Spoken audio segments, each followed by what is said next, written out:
एक दो बच्चे हैं, 3 से ज्यादा वाला कोई है क्या? इधर जल्दी हाथ उठाओ। 1 या 2 लोग हैं, इनके लिए ताली बजाइए, इन्होंने बहुत मेहनत किया है। ये बधाई के पात्र हैं। कार्यक्रम के बाद हम आपका स्वागत करेंगे। और भारत में पर डे 90,000 बच्चे पैदा होते हैं। 90,000 मतलब साल में 3.25 करोड़। सरकार तो छोड़िए, ब्रह्मा जी अगर उतर के आ जाए ना तो भी सबको रोटी कपड़ा मकान नहीं दे सकते। 1500 परिवार पर डे कन्वर्ट किए जा रहे हैं भारत में। पर डे कितने परिवार? एक परिवार में एवरेज आप 6 या 7 आदमी मान के चलिए, तो पर डे कितने हिंदुओं का धर्मांतरण हो रहा है? लगभग 10,000 हिंदुओं का पर डे धर्मांतरण हो रहा है। इसका मतलब साल में 40 लाख हिंदुओं का धर्मांतरण हो रहा है।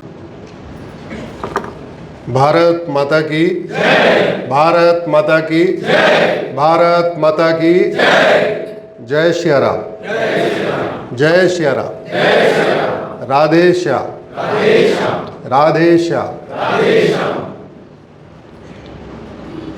सबसे पहले यहाँ बुलाने के लिए यहाँ के आपके प्रांत प्रचार प्रमुख, आपके प्रांत प्रचारक जी, प्रज्ञा प्रवाह की पूरी टीम, मैं सबको धन्यवाद देता हूँ, सबको आभार व्यक्त करता हूँ। इस पवित्र भूमि को प्रणाम करता हूँ जो वीरों की भूमि है, संतों की भूमि है, बुद्धिजीवियों की भूमि है, महापुरुषों की भूमि है।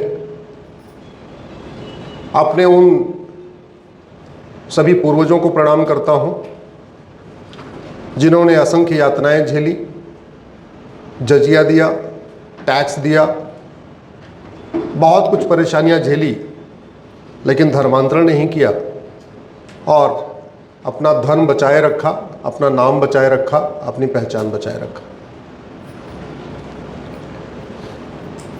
500 वर्ष के आसपास हम मुगलों के गुलाम रहे, लगभग 200 वर्ष अंग्रेजों के गुलाम रहे।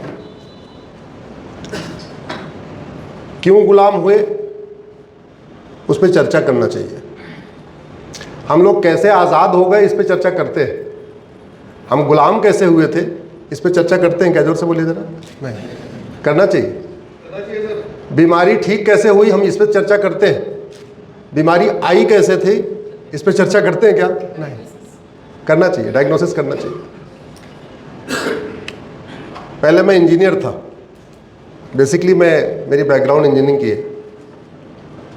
इलेक्ट्रिकल इंजीनियरिंग से मैंने अपना कंप्लीट किया, फिर उसके बाद एक एल्मल वेस्पा स्कूटर फैक्ट्री में गया, फिर हीरो होंडा में गया, हीरो होंडा के बाद मारुति में गया।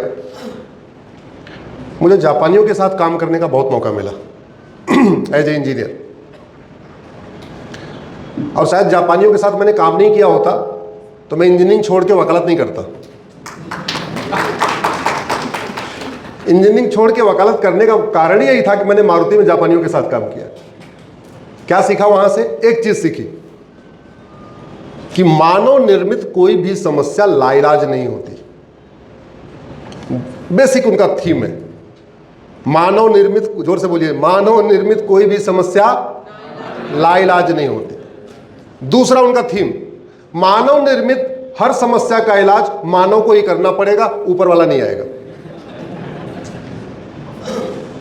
हम किस समस्याओं से परेशान है, ऊपर वाले की कि नीचे वाले की? जोर से बोलिए जरा। नीचे वाले। और नीचे की कोई समस्या लाइलाज होती नहीं, और नीचे वाली समस्या सॉल्व करने ऊपर वाला आएगा नहीं, तो किसको सॉल्व करना पड़ेगा? हमें। और हम में से सबसे ज्यादा जिम्मेदारी किसकी है? चूंकि भारत संविधान से चलता है, तो जिन लोगों ने संविधान की शपथ लिया, सबसे ज्यादा उन्हीं की जिम्मेदारी है कि जो भारत समाज की समस्या है उसको सॉल्व करें। भाई, डॉक्टर को वेतन मिलता है किस लिए? दवाई देने के लिए। ड्राइवर को वेतन किस लिए मिलता है? गाड़ी चलाने के लिए। इंजीनियर को वेतन मिलता है फैक्ट्री चलाने के लिए। सांसद विधायक को वेतन किस लिए मिलता है? जोर से बोलिए जरा। वो पीछे से कोई करा कमीशन लेने के लिए।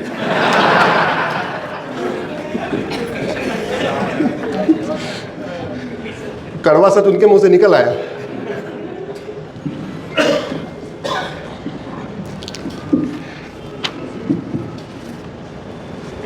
भारत, आज का विषय है सुरक्षित भारत। अब जब हम सुरक्षित भारत की बात करते हैं तो हमें लगता है आतंकवाद से सुरक्षा। जैसे हम कहते हैं वन नेशन वन कोड, तो हमको लगता है हम यूनिफॉर्म सिविल कोड की बात कर रहे हैं। एक दिमाग में आ गया, वन नेशन वन लॉ का मतलब यूनिफॉर्म सिविल कोड। ऐसे सुरक्षित भारत का मतलब आतंकवाद से। आतंकवाद से तो हमें 1% खतरा है, बस मात्र 1%। 99% खतरा कुछ अलग है। मैं खतरों की वाई एनालिसिस कर रहा था, जिसको 5W एनालिसिस कहते हैं। जो लोग इंजीनियरिंग बैकग्राउंड के होंगे उनको पता होगा 5W एनालिसिस की जाती है। तो भारत के खतरों की मैं जब 5W एनालिसिस करता हूं तो मुझे 5 बड़े खतरे नजर आते हैं जो हमारी सुरक्षा के लिए खतरे हैं, हमारी आने वाली जनरेशन की सुरक्षा के लिए खतरे हैं, हमारे बच्चों के लिए खतरे हैं। उसमें पहला खतरा है लफ्ज़-ए-जिहाद।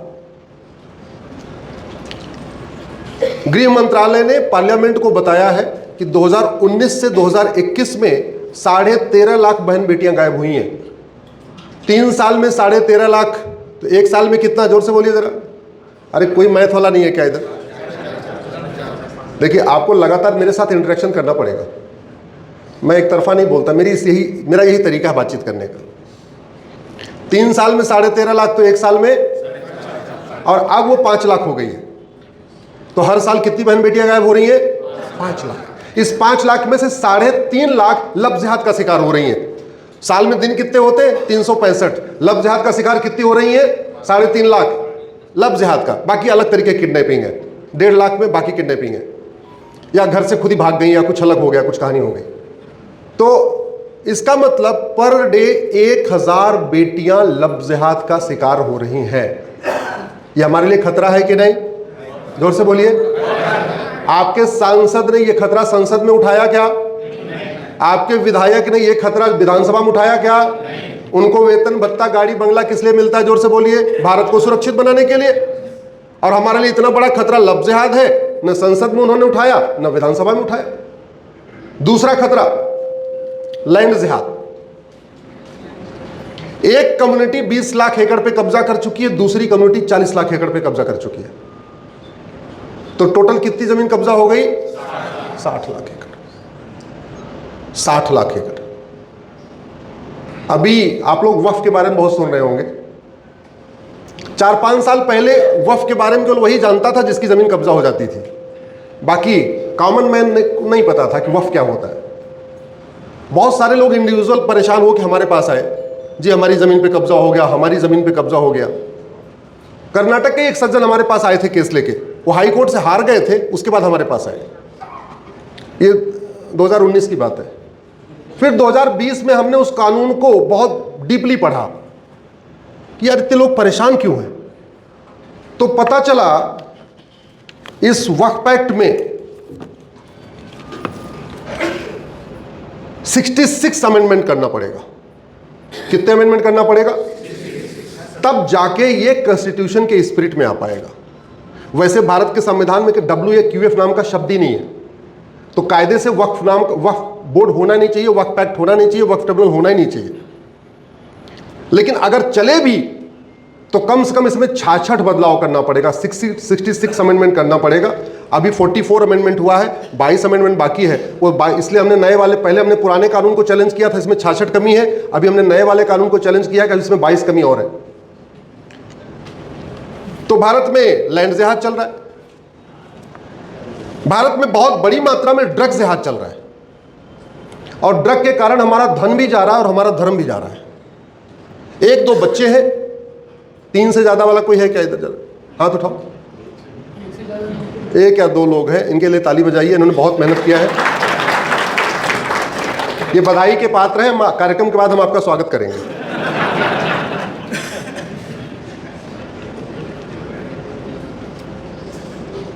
Engineering college, medical college, law college, ऐसा कोई कॉलेज नहीं है जहां व्हाट्सएप पे ऑर्डर करके ड्रग नहीं पहुंच रही है। बहुत बड़ा खतरा हमारे। और इस ड्रग के कारण लड़कों में नपुंसकता बढ़ रही है। इस ड्रग के कारण लड़कियों में बाझपन बढ़ रहा है। शादी होने के बाद बच्चे ही नहीं पैदा हो रहे। और बहुत सारे तो शादी के लिए तैयार नहीं हो रहे हैं, क्योंकि 2-3 साल ड्रग ले लेते हैं, उनको समझ में आ जाता है आप तो कुछ कर नहीं पाएंगे, तो वो बाद में कहते हैं पिताजी हमको शादी नहीं करना। वो शादी करने के लायक ही नहीं बचा है। बहुत बड़ा ये ड्रग के जरिए केवल पैसा नहीं कमाया जा रहा है, एक बहुत बड़ा वेजिंग वॉर चल रहा है हिंदुस्तान में। चौथा खतरा पॉर्न जिहाद। इतनी पॉर्न वेबसाइट्स, इतने घटिया सीरियल, इतनी घटिया फिल्में, इतने घटिया वेब सीरीज, इतनी घटिया स्टैंड अप कॉमेडी, मतलब अच्छे खासे युवाओं को बर्बाद करने के लिए 2 तरीका अपनाया गया, ड्रग और पॉर्न। 5वां जिहाद चल रहा है, कन्वर्जन जिहाद। आपके यहां हो रहा है कि नहीं हो रहा है? जोर से बोलिए जरा। हो रहा है। मेरे इसमें PIL चल रही है कन्वर्जन पे। 1500 परिवार पर डे कन्वर्ट किए जा रहे हैं भारत में। पर डे कितने परिवार? एक परिवार में एवरेज आप 6 या 7 आदमी मान के चलिए, तो पर डे कितने हिंदुओं का धर्मांतरण हो रहा है? लगभग 10,000 हिंदुओं का पर डे धर्मांतरण हो रहा है। इसका मतलब साल में 40 लाख हिंदुओं का धर्मांतरण हो रहा है। कैसे कैसे हो रहा है मैं बाद में भी आऊंगा। 5वां जिहाद चल रहा है, घुसपैठ जिहाद। भारत में इस समय 6 करोड़ पाकिस्तानी, अफगानिस्तानी, रोहिंग्या, बांग्लादेशी रहते हैं। इसमें मेरी PIL है।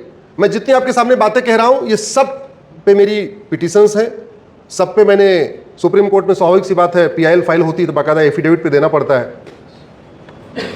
कुछ मामलों में भारत के सभी राज्यों को नोटिस है, कुछ राज्यों में केवल केंद्र सरकार को नोटिस है। जैसे कन्वर्जन जिहाद के ऊपर केंद्र सरकार के अलावा देश के सभी राज्य सरकारों को नोटिस जारी हुआ है, जिसमें मैंने कहा है कि 1500 परिवार पर डे कन्वर्ट हो रहे हैं, और पूरे भारत में से कोई एक राज्य सरकार आके ये नहीं कह पाई है अभी तक कि नहीं आपका आंकड़ा गलत है।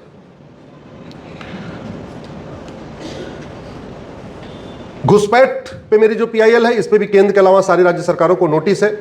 और जब मैंने 2017 में कहा था तो आंकड़े मैंने दिए थे 5 करोड़ के, अभी ये संख्या लगभग 6 करोड़ हो चुकी है। भारत में 6 करोड़ पाकिस्तानी, अफगानिस्तानी, रोहिंग्या, बांग्लादेशी रहते हैं। ऑस्ट्रेलिया की जनसंख्या 2 करोड़ है, भारत में 6 करोड़ घुसपैठिए रहते हैं। इसका मतलब ऑस्ट्रेलिया के 3 गुना भारत में घुसपैठिए रहते हैं।